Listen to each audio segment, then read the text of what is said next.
Vaccine mandates confuse me and I need your help. Let's have some healthy inputs down in the comment section and please let's do keep it civil. Before that though, do watch this video till the end and try to understand my point of view. Do not get me wrong though, I am all for vaccines.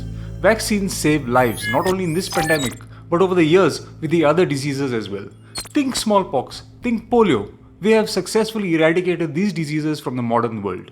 Although I think polio still exists in some areas of Afghanistan and Pakistan. Fast forward to COVID times. 2020 was a time of emergency. Unknown virus, unknown disease, unknown treatments, unknown consequences. Vaccines had to go through various shortcuts like skipping animal trials to get to us in a hurry. In fact, the single most important job we had at that time was to do our best and buy time until the COVID vaccines got to us. And I think humanity deserves a pat on the back because we have done a commendable job. Today, most of the world is vaccinated to COVID. In this year, 2022, is where my confusion with mandates come. Please do listen to these points carefully. 2020-21, we did what we had to do to get the vaccines, even though let's say they were a little bit undercooked. We found out over time that some vaccines did have some undesirable side effects such as myocarditis and pericarditis. None of the COVID vaccines in use today are authorized drugs but are allowed under emergency use. That means countries reframed their rules to allow its citizens early access to a life-saving drug, and understandably so. Here I would like to point out to something very important we need to bear in mind. For example, let's talk of the polio vaccine. A vaccine like the polio vaccine prevents infection, transmission and manifestation of the disease. In contrast, the COVID vaccine only reduces the severity of the disease. It does not prevent infection. Whether it reduces transmission of the disease is arguable. In fact, the viral load in the nasal passages of a vaccinated person are similar to that of an unvaccinated person soon after infection. In the vaccinated, however, there is a quicker decline in the viral load. This effect, however, dwindles over the next 3 months. So does it mean that we have to get boosted every 3 months with the current gen of vaccines? Links to these studies are there in the description box below. What about people who cannot be vaccinated? There are many people in whom vaccines are contraindicated. This may be due to a propensity to severe anaphylactic shock or due to pre-existing conditions.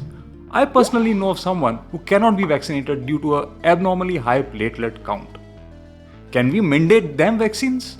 Take the jab or no supermarket for you, no malls for you, no restaurants for you?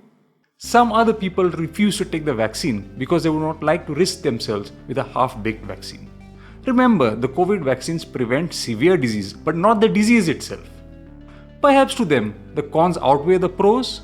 I may not agree, but isn't everyone entitled to their opinion and live their life on their own terms? Last time I checked, all of us barring a couple of countries live in a free world. Isn't this policy discriminatory to them? Then there is this group of people, most of them my colleagues working in healthcare, who do not want to get boosted as they are carrying adequate neutralizing antibodies, perhaps due to natural exposure from working regularly with COVID patients. Are we going to discriminate against them also? Remember the hot debate of early 2021? Is vaccine immunity better than natural immunity? I don't know why basic science has to be debated again.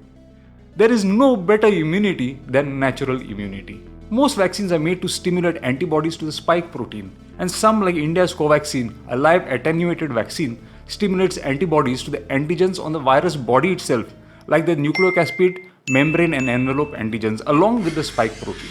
This antibody immunity is carried over to the more effective T and B cell mediated immunity. Natural exposure to the live virus acts similarly but elicits a much stronger immune response. I had myself estimated through an untrained guess that during the terrible Delta wave in India that probably 70% of our population was already exposed to the virus at least once.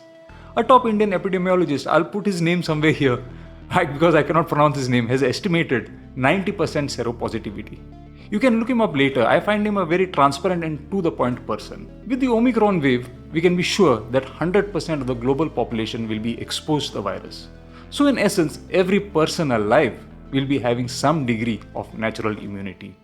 So should we still discriminate? Before we move into my next and final point, let me paint a backdrop of the current gen of COVID vaccines. We know that the vaccines prevent severe disease. However, it does not prevent infection and transmission is debatable.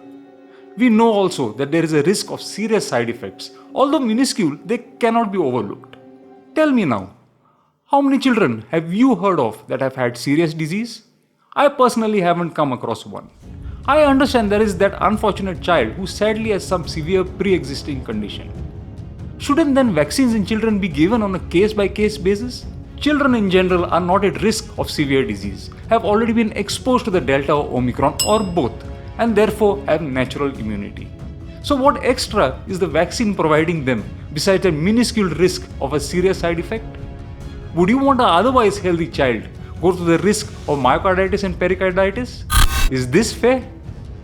Your views in the comments please. Signing out, Dr. Rohan Fonseca.